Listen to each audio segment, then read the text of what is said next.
കുട്ടി, എന്താ ചേച്ചി? കുട്ടി ഇതിനു മുമ്പ് വേറെ ഒരുപാട് വീട്ടിലൊക്കെ ജോലി ചെയ്തിട്ടുണ്ടോ? അവിടുത്തെ ഭർത്താക്കന്മാരൊക്കെ കുട്ടിയോട് എങ്ങനെയായിരുന്നു പെരുമാറ്റം? ഭർത്താക്കന്മാരൊക്കെ വളരെ സ്നേഹത്തോടെയാ പെരുമാറിയിരുന്നത്. പക്ഷേ ഭാര്യമാരൊക്കെ ഒരു വകയായിരുന്നു നീ. അല്ല, കുട്ടി എന്തിനാ സാരി ധരിച്ചിരിക്കുന്നേ? അയ്യോ, എന്താ? സാരിയേക്കാൾ ഐശ്വര്യം ചുരിദാറാ. ശരീരം മുഴുവൻ കവർ ചെയ്യുന്നതുകൊണ്ട് പറയല്ല കേട്ടോ, അതൊരു ഐശ്വര്യ. അപ്പോ ചേച്ചിക്ക് വേണ്ടേ ഈ ഐശ്വര്യം?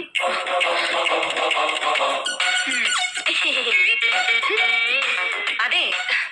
എന്താ ചേച്ചി? കുട്ടിക്ക് അറിയൂ, വടക്കേന്ത്യയിൽ ഒരു വീട്ടില് വീട്ടുകാരന്റെ അടുത്ത് അവിടുത്തെ ജോലിക്കാരി അറിയാതൊന്ന് സംസാരിച്ചു. എന്തോ വീട്ടുകാര്യം മതിയല്ലോ.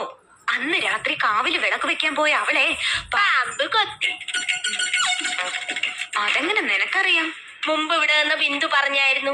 ഓ, അപ്പൊ എല്ലാം അറിയാം.